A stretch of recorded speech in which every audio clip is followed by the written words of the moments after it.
Um, Good morning. Good morning. Oh my gosh, this is very exciting. On my end.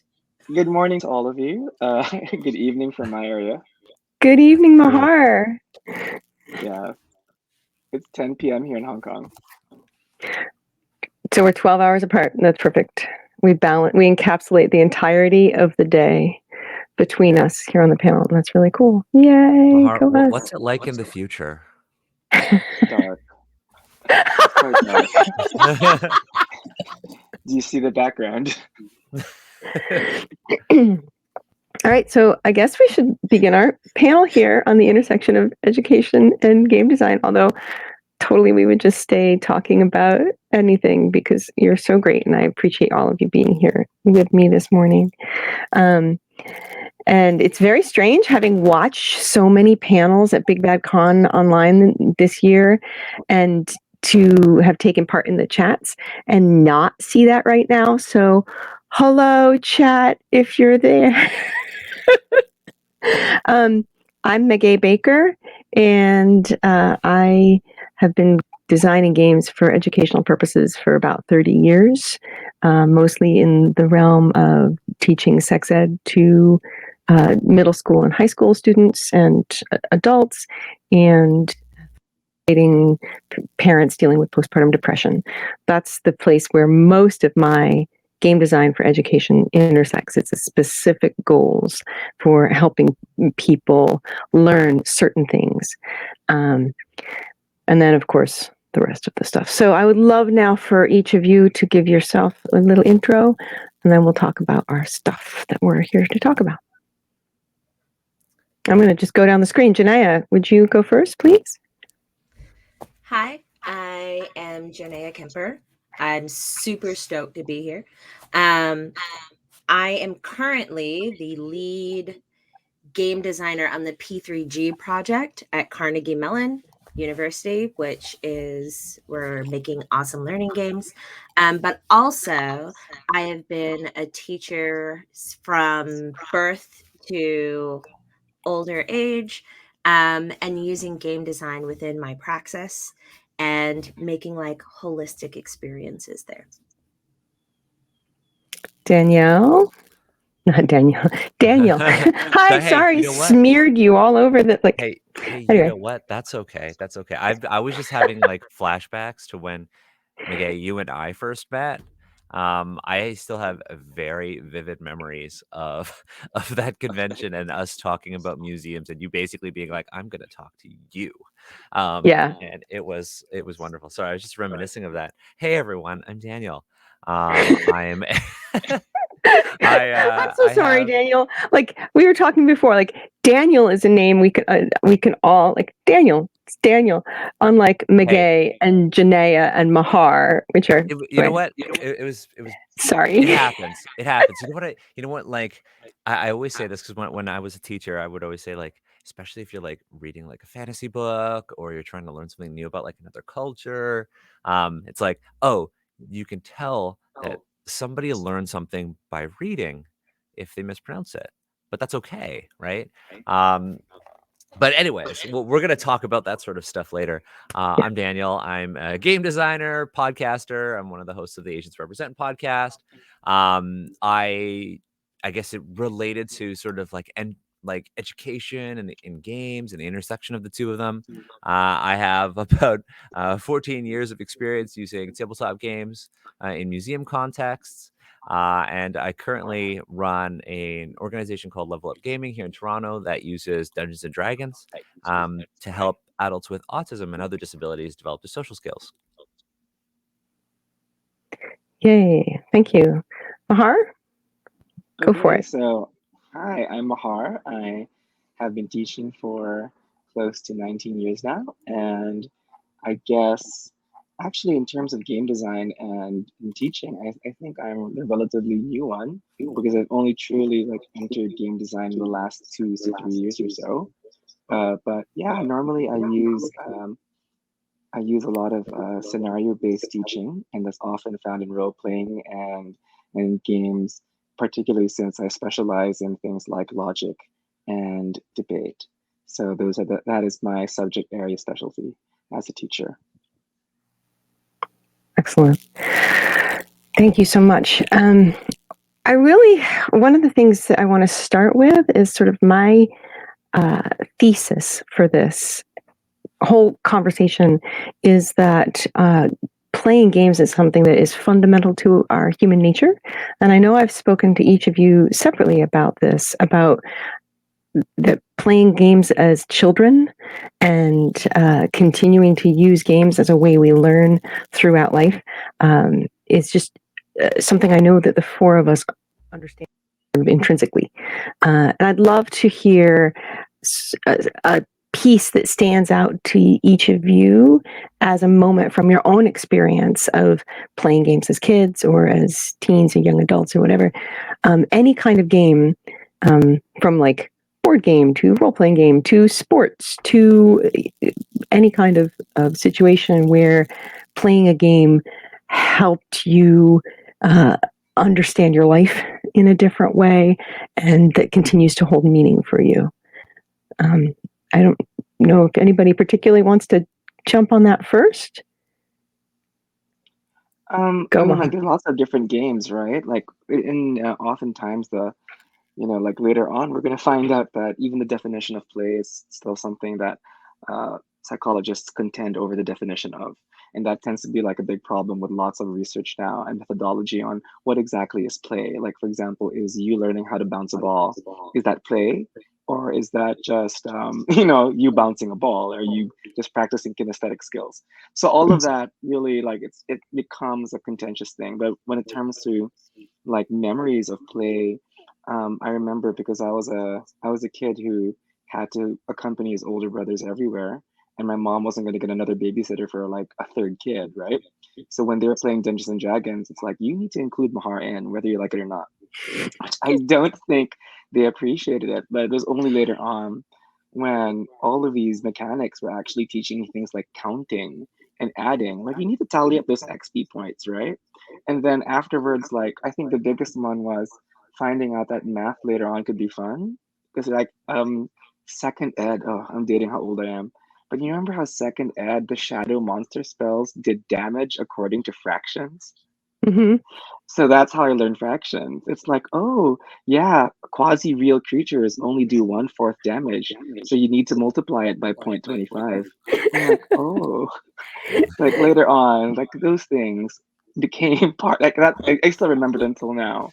Like, and how to memorize things. Like, oh, what page is the spell in? What's the architecture of a book?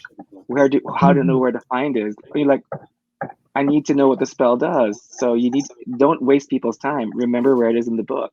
And I think all of these skills over time became something that became useful as a truly dyed in the wool nerd. Mhm. Oh man, I think I've been trying to think, and I was hoping like you wouldn't pick, and I was like, oh, don't pick me first, please. Cool. I did one thing right y- by you now. It was like it's like the when you're in class, you're like, oh my god, don't pick me, don't pick me, don't pick me. Not me. I do, Oh and my I was like, God, I'm gonna Daniel. send that vibe into the meeting. No, okay, so I have one, and it relates to like like playing D&D. I was like, oh, I want to think of something profound or something like that, but it was I got started in D&D in 3rd edition and then ended up moving back and then 4th. But I remember being just so absorbed with that game. And then one day, I don't remember what the context of this conversation was, but young Daniel dropping, "Oh yeah, what are the prerequisites to this?" And my mother being like, "What does that word mean?" And like obviously like prerequisites is just featured so heavily in everything 3rd and 3.5 because it's like, well, you need this in order to get this. And my mother's like, well, where did you learn that word? What does that mean? I said, I learned it from Dungeons and Dragons. Um, and I guess for me, it was like as somebody who is, not the greatest in math or anything like that. Um, D&D was just like this really interesting experience of like informal learning. And I think it had a a huge impact on my vocabulary. I guess growing up playing it at a young age and really just being interested in reading fantasy novels and D&D books. So yeah, I guess that would be my sort of a very fond memory of surprising my mother um, with knowledge. Definitely. I feel like I'm about to be our downer, but it's good in the end. I say that because so in thinking of like this topic and like experiences of play and like memories, right? For me, play is like really fraught, right? But it leads to cool things. Um Living like coming from a US centric, kind of mindset means that when it came to play as a child, my play was structured by race and racism heavily, right? Like, so there were just things I literally did not know existed in play simply because there's a great researcher. Her name is Betsy DeSalvo, and she talks about something called face saving, which, like, in the African American community, in the Black community, means that there are certain games that you're allowed to say you play, and then there are certain games you just don't mention, right? So anything having to do with fantasy or sci-fi, that was white people stuff, and it's kind of like it's like a little cycle of racism, right? You don't know that you're being racist to yourself because you're being told you're not allowed to play that. So I was super interested in all this sci-fi fantasy shit, which was not not always the greatest thing, right? So I played by myself a lot and like with my grandmother and like with my cousins. And so there are traditional like hand games and big body movement games that are remnants or like we link directly back to West Africa, right? And like we play that, and that's good. But also, I slowly, as I read fantasy novels, I introduced role playing to my friends, but I didn't know that tabletop games existed, right? I was just like a legit 12-year-old going, okay, we're gonna pretend, and here's my entire, like, I made these dress up clothes and I know we're getting old, but like, let's pretend. I had no idea that this was like LARPing, right? I had no idea I was like running LARPs in back alleys in urban New Jersey, right? But these are like, when I think of my childhood play, I think about the limits that can often be placed onto the imaginations of children without their consent, right? So, like, these are the boxes you're allowed to fill, and all of your play must fit in those boxes. And if it doesn't fit in those boxes, well, then you are not correct within society. So, like, this is why when I think of games and play, I want to give children a full palette, right? I always talk about like a full palette, like a full range of colors. You shouldn't just have an 8 crayon box when you're going to go imagine. You should be allowed to have colors within those minute spectrums and nuance, and everything from deeply serious play to like really fluffy stuff. So that's legit all I think of. Yes. Yes. And to build on that, like one of my goals is like, how do we reconnect with that? How do we help ourselves and each other and everybody that is around reconnect with that sense of freedom and self-discovery and playfulness. And authenticity. Like Janaea, when I hear you talk about your experience, the thing that feels very important for me, and one of the things that feels important to me, the authenticity of your experience. You're creating it for yourself to do a thing, and I had in ways some similar experiences with early D&D of like, oh, this is a way to structure the world. And absolutely reading things you had never, or saying things you'd never thought before or read before, and then another way to frame numbers and another way to frame history. But for me, I resonate very much with what you just said, Janaea, because it is like the authentic feeling, the authentic experience of creating something for yourself with your friends that didn't exist in the world before.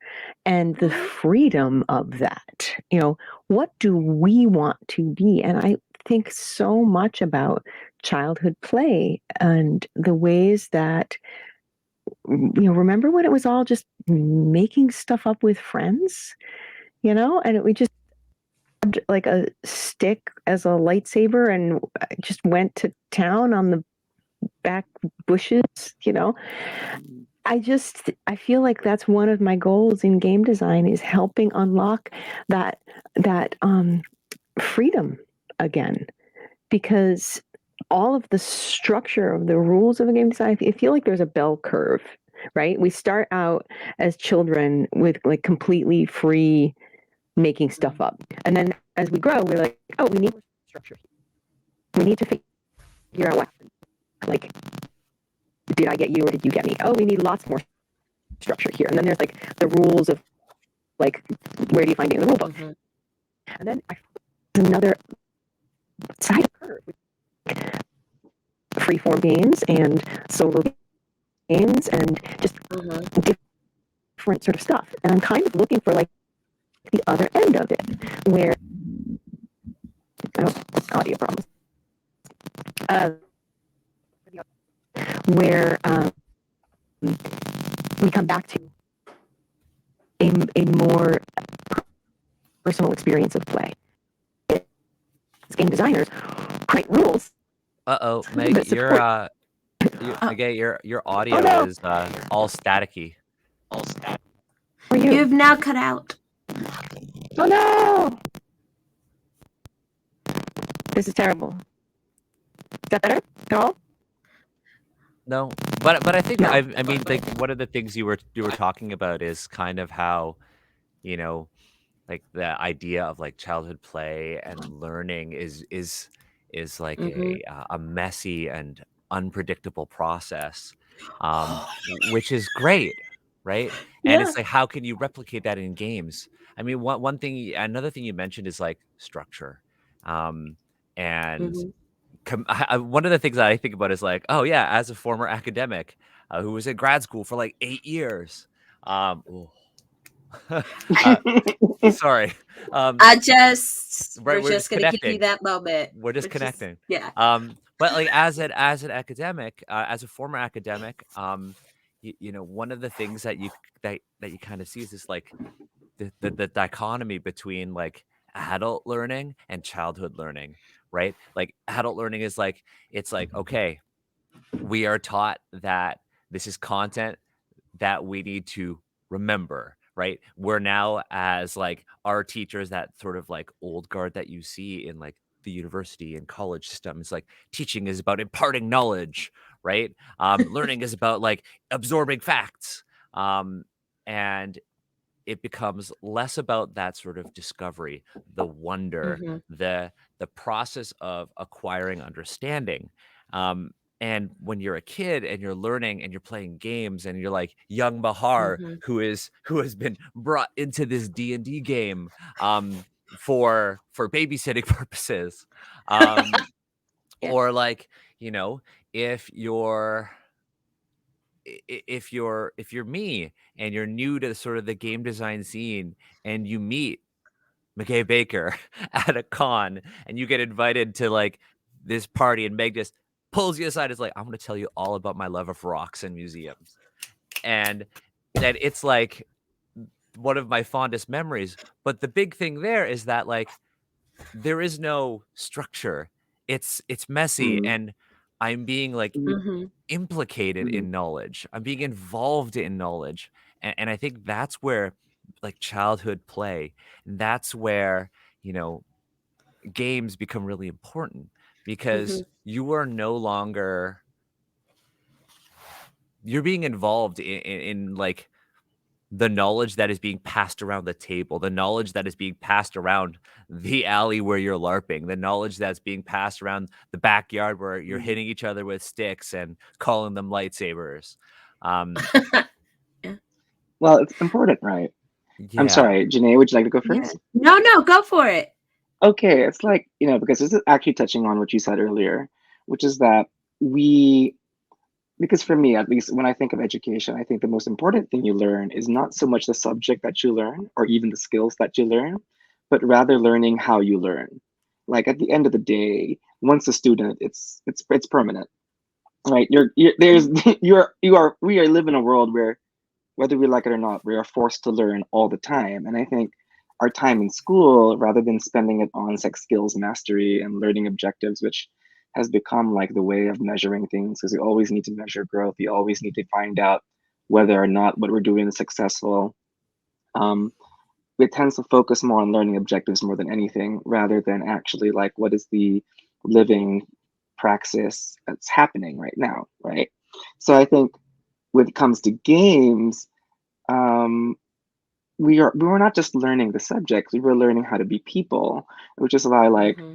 like Janaea, and whether you liked it or not, you were learning what it meant to be a member of your community, even if it Oh ejected yeah. parts of your interests away from you. And I would imagine that applies to so many other people as well. For example, like it's only later in life that I discovered that, you know what, I don't really associate with being male all the time. Like I was also the kid who would cut paper dolls and do the foldy dresses. I would do all of that. And then when you get down to it, like what's this little boy doing making paper dresses? Right? So like that you learn you play with gender to learn gender. You play with race, Mm-hmm. whether or within the strictures of race to learn race. And I guess for the working definition, I guess for us is when we talk about play, there are two things that are implied, which I think as game designers we should be um, rather cognizant of, which is number one, how do we make the rules with which to interact with what can possibly be a very dangerous thing to learn? Because learning Mm-hmm. gender is also habits and practices and social conventions and acceptability. And like, so and perhaps more importantly, when to break them. And I think play is the opportunity to learn when to break the rules because you don't know them. And maybe that's why you get more into this whole like, hey, I learned something, but I never actually followed anything to do it. So it's something we're thinking about because we are talking about like systems of learning even as we're willing to break down and rebuild the system, and we're constantly reflecting on that. It's fun. So, Yeah. yeah, it Oh, is go ahead. fun. Oh, Yeah. sorry. No, Oh, no, I no. thank you. One thing that like both of you have just like made me like think about deeply is like, so when I mentioned that I've taught like birth through basically death, like I really like I love working in with many different age groups. And I spent a long time working within an early childhood classroom, having my own early childhood classroom. And when you are an early childhood teacher, that like you're seeing children in a certain age group, right? Across many different types of children, okay, with different personalities. And like toddlers are whole breathing people, they are their own separate unit, right? And so watching them play and learn through playing and learn social constructs through play is such a huge thing. And like they do it and throw themselves at the, I call it like throwing yourself at the wall, because like you may hit the wall, you may stop before it, but like either way it's a lesson. um and I think as we get older, we're told that that's like not okay, right? It's not, learning is serious. And at the moment, I'm teaching college and master students game design, right? But I'm not teaching them like people expect you to teach a college class. I teach them like I would have taught my toddlers, right? Where it's like, I don't know, you want to try it? You want to do that? Can we do that? Yeah, you can. That's what this material is for. Like, get your hands in it, get dirty. So I think of like how as we age, we're told that like play is not for you, play is for children, even though we can find, we can find little bits of ourselves and little bits about things we want to learn as we grow. So many thoughts. I'm going to cut myself off though. There are lots of thoughts here. I think we have a question actually. Maybe we should answer that. What do you think, everyone? Yeah, I was Yeah. gonna bring that up. Yeah. Mm. Should we? I don't know if we could. We know who asked this question, but shout out to the person who does that work. Um, that is tough work. Who I don't know where the chat is coming from, but the question we received from this person was, I work with 11 to 12 graders who have all experienced high levels of trauma. I'm trying to think about how to bring in play for students who have been taught that play is not safe. Any suggestions? I I have one thing, and it's something that applies to all tabletop role playing games, all sort of games you may play. 'Cause I guess a lot of folks here are kind of talk about. I guess this is a big bad con. This is a tabletop gaming con. I think the big one is in your games, failure needs to be as safe as success. That's a really big one. Um, there needs to be a sense of safety at the table. I'm getting some audio feedback. I think I'm being wrong. Are you folks getting that? Okay. Hopefully our audience can still hear us. But yeah, the idea there is just like you need to have a sense of safety, you need to have a net, and you need to understand that failure at the table can be just as interesting as succeeding, and that you can grow from Mm. it. And that's something that we are conditioned to, not think of. Um, right? We're conditioned to think like, oh, like if I fail at this, my life is over. Or if I fail this, I will not get these opportunities. And we close ourselves off in fear of failure. Whereas when we're kids, we just throw ourselves at it, like you said. Like we just throw ourselves at these problems. We throw ourselves at these ideas, these concepts. Um, and it's that fear of failure that kind of holds us back. Um, but yeah, that's kind of that's my answer to that question. Hopefully the audio went through. We had that feedback from folks. Okay. I mean, so for me to answer that question, it's going to be quite hard because we don't know the nature of the trauma specifically. And the nature of trauma is such that you are going to have people, it's already become armchair psychology. You're going to have a bunch of people who have basically redefined what's normal for them. So, right now, play is normally not safe. And that means you're going to have to engage in what is more difficult than teaching, which is unteaching. You're going to have to unlearn what made the play so dangerous to begin with. And that really means to ask your students, why is it? You have to make that safe space and ask yourself, what made this concept so dangerous and so painful to begin with? And then you need to address those causes because you have to denormalize the notion that play is harmful. And because they're grade 11 to grade 12, I'm hoping that they are cognitively aware enough that um, they can at least like they can recognize that, and then from there you're going to have to like make those decisions and see what kind of like professional supports you can, because trauma unfortunately returns to classrooms, but teachers are not necessarily the shepherds of trauma that society expects us to be. So that becomes again a question of like funding. That becomes a question of what kind of social supports you have. And I would say like I also don't think that people are, conditioned to think themselves as assholes, to be perfectly frank about it. I think people think that they're being good people. I think 99% of the time, people actually think that they're good. And this is where you might want to ask yourself what kind of community relationships you have right now. Because if you find that the student has discovered that play is unsafe, you're going to want to bring the person who taught them that and have a conversation with them. That could be a parent, it could be a guardian, it could be a grandmother and aunt. And then, see from there, maybe we can learn together now, because you don't also want certain places to be the only places where play is available. Because if you're going to do that behind the student's family's back, you're also basically saying that their home is also unsafe and you're teaching something else as well. So like there are so many levels of where this learning happened, and now you have to go through the stresses of unteaching. I'm sorry that's happening, but I would like to think that the effort will be worthwhile. I'll also answer this a little bit. So this is actually something that is a big part of my heart, because this is like populations that are like this is like the populations I grew up in and I work with. So the first thing, I'm going to give you like a super intellectual answer, and then I'll give you my super practical answer.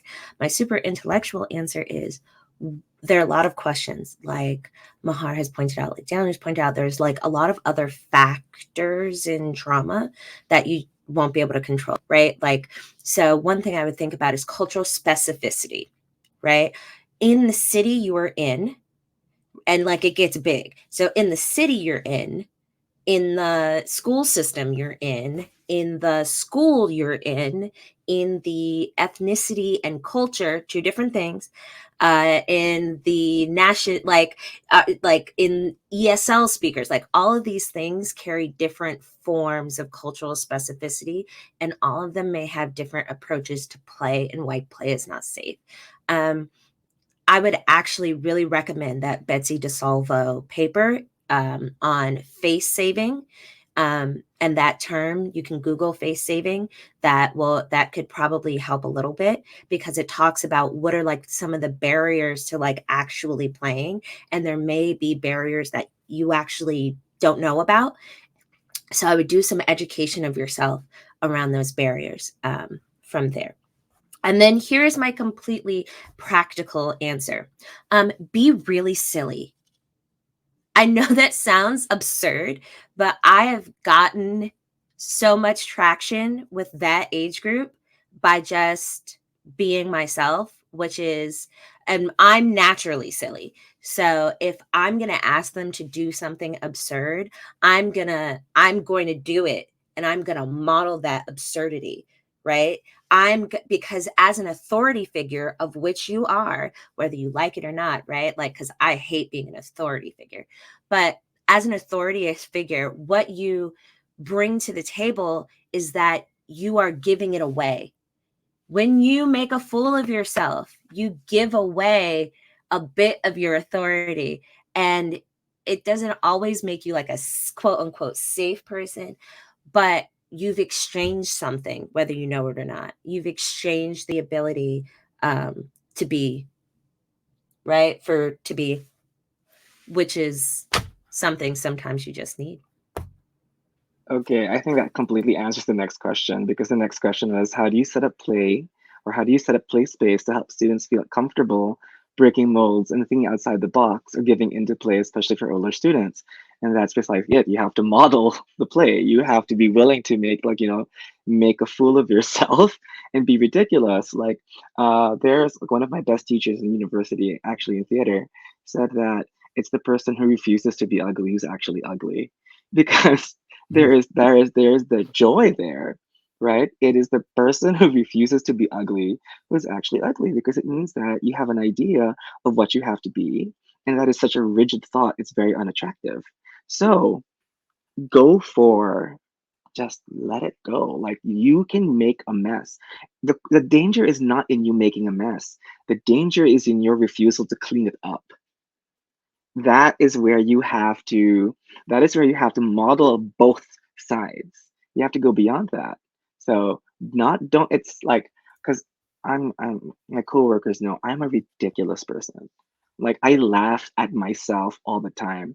And the most dangerous sentence you can hear from me at work is, wouldn't it be funny if, and they're like, oh my God, do not continue. No follow-up questions. Do not ask Mahar what he's thinking.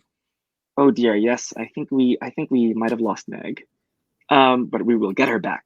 Oh, And okay.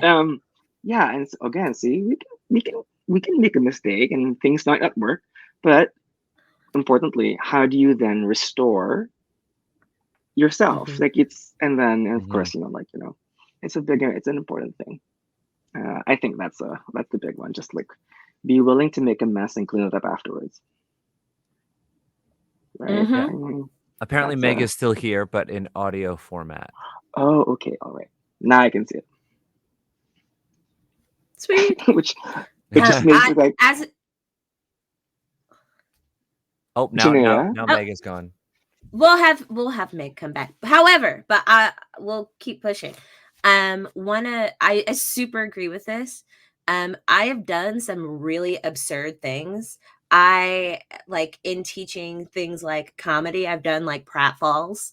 I've like I've jumped into mud pits, and like these are like extreme examples, but sometimes just like making a very deadpan joke or just like allowing Hmm. yourself to be outside of whatever, I'm going to say this again. So whatever like their socially constructed idea of professionalism is like showing that you know what? You know that feeling as a kid you have where you like your teacher is not a real human, and when you go see them Oh, somewhere else oh. being normal, you're like, "What are you doing in this grocery Like store?"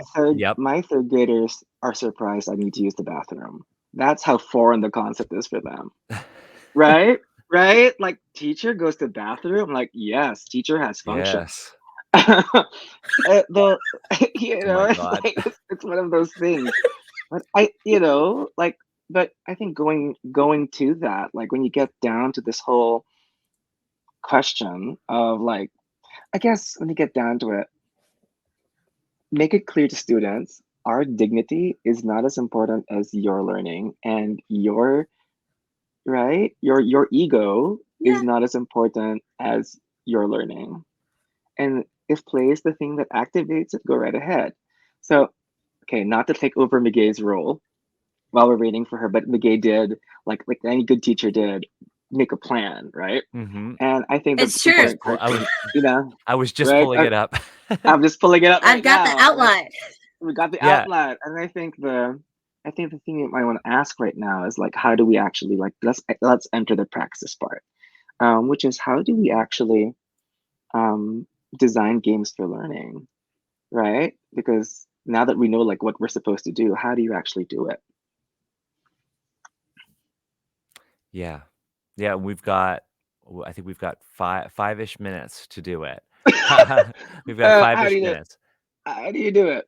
How do we do it? So it's so interesting because Mahara, literally at the top of the conversation, you mentioned that it's very difficult to even define what play is in the first place, Oh yeah. right? So perhaps we could like narrow it down to, let's say, tabletop role playing games. Mm, That let's center our answers on like that one experience. Um, and it's like it's so interesting because I know there are folks who are like, yeah, I want to make an educational game, and there are all these factors that I have to consider, right? It's like, oh, what game system am I using? What themes are appropriate? Not like, can I do Mhm. fantasy? Does it have to be historical? Can I do sci-fi? Can, you know, like what is appropriate and what is considered educational, right? Um, and I think, well, within the context of tabletop gaming, like, I don't know, so I grabbed this before the start of our panel. This is a game um the first game that I published, and it's called Ross Rifles. Um and it's a World War I role playing game. And a big thing here was that, my co-authors and I wrote this game when we realized that teaching World War I to 11 to 14-year-olds is really difficult because Mhm. it's hard to get them, again, involved in that knowledge. Um, so this game very explicitly involves them in that knowledge by being on, a topic that's in the Canadian curriculum, right? Um, but when you're designing games, I think it's important to think like, well, what are you trying to teach in the first place, right? What Mhm.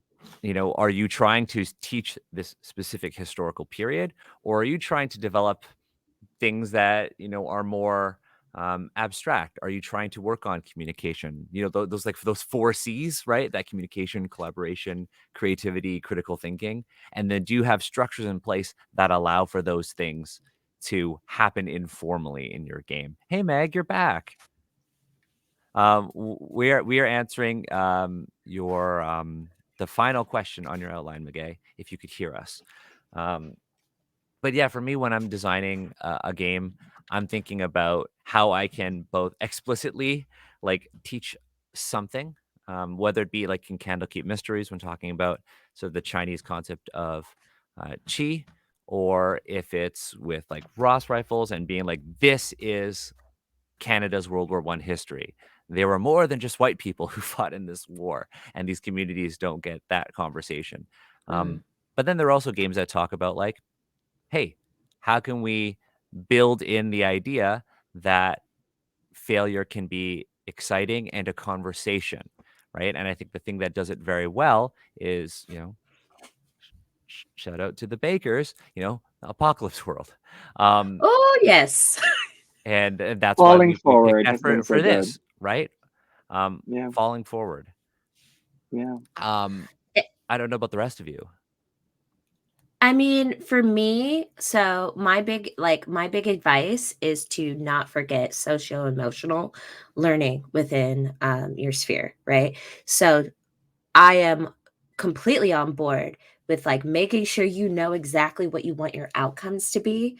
There is a Sabrina Kulyaba has like a really great free book that's publicly available on transformational games. And like one of the things she explains is like when you're making games that you're hoping to transform, and learning games are transformational games because you're going from a state of not knowing the thing to hopefully you're crossing your fingers knowing the thing, right? So that's the transformation. Either way, is that you really need to be specific about exactly what you're hoping for, right?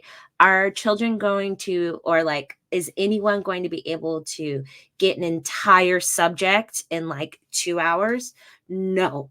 But one thing you could be able to do is, give them like a taste. And I always like to make sure that my taste involves socio emotional connections. So, like, does the game promote collaborative things? Are you sharing decisions together? Are you thinking about it together? If it's a solo game, are you allowing someone to reflect on their own experience? Can you talk it out? What happens after the game is just as important as what's in the game as well. So I really like to think about, okay, the game is done. What do I hope you took away from it? Instead of letting you walk out of the door, let's do it now while it's fresh, right? And then write me a reflection, which is like extra cruel, because then I'm telling you, go home, come back, give me a paper about it, right? But not like a paper, but like just a little bit of a reflection to tell me like what we're dealing with, because that can set me up for my next lesson. On my end, it's like I prefer to use. Well, I don't use games as much to like introduce the concept. And what I do like to do is to use games to reinforce the concepts, if only because the game is a way of saying, "Hey, you actually know this already," and so now the strategy and playing the rules, it all comes back in because what I find is that kids do like to win. And it's really nice when they're the ones setting the win conditions, you know?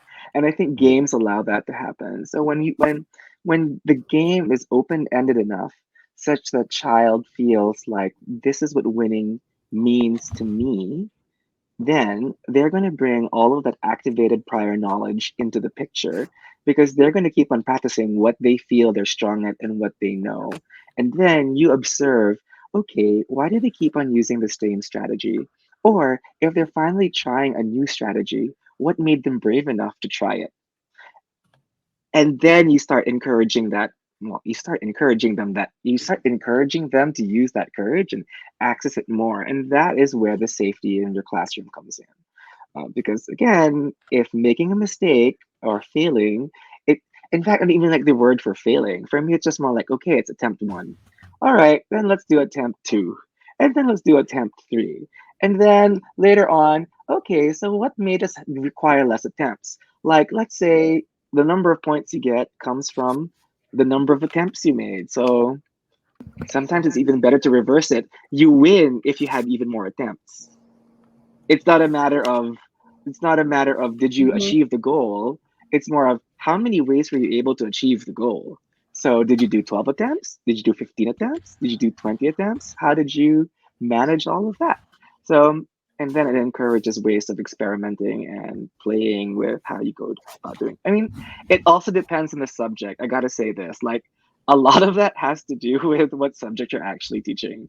I don't think we should Oh, yes. forget that. Like, because I've also seen games used disastrously in classrooms. Because, oh, let's have a game, and I'm kind of like, teacher couldn't think of anything to fill up their lesson plan, right? Didn't link it at all to what we're supposed to learn. So I'm like, make sure the game's appropriate to the actual thing you're learning, right? And that's an important thing to do. Okay, we've Oh, got. there's Meg's turn for the last, I Yeah. think. Mhm. Oh, hang on, Meg. Let me see. I think you might be muted on your end on the phone. I think Meg's mic is muted right now. Yeah, she's trying to come through my phone. I could hear you a second ago, but I can't hear you now. Oh no. No, can't hear. Oh, I can hear. I can hear beeping. No, I can't hear you. I think your phone. I'm gonna call you right back. I'll call you right back.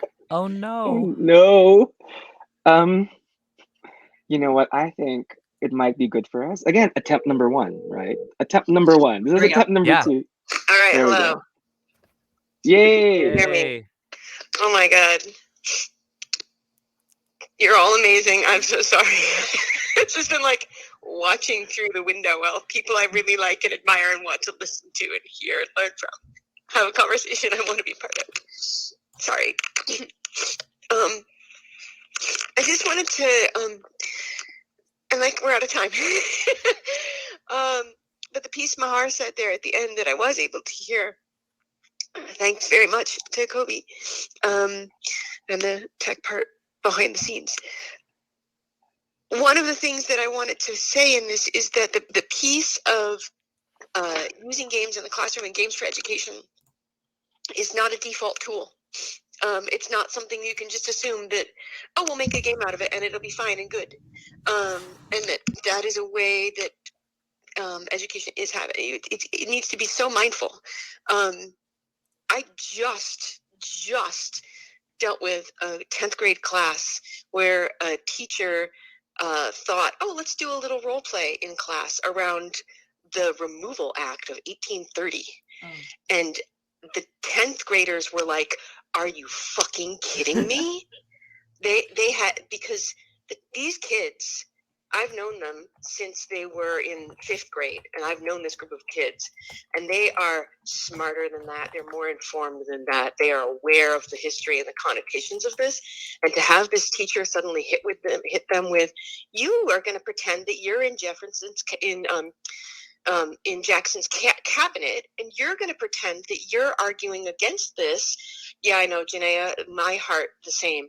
And the 10th graders, some portion of them, I'm so proud of them for doing effective passive resistance. Like, we are not going to do this assignment. We are not going to pretend to do this, because it was very poorly thought way to do. I'm so sorry, That man. really sucked. Anyway, Everyone, do your names real quick. I really appreciate all of the thought that goes into this, and clearly there's so much more. And please, let's do this again sometime, and more and more and more, because it's so important. Please, everybody, do your little outros of where people can find you and listen to you, because it's important that we do. Thank you. I'm Night Sky Games at Twitter. That's where you can find me. Thanks.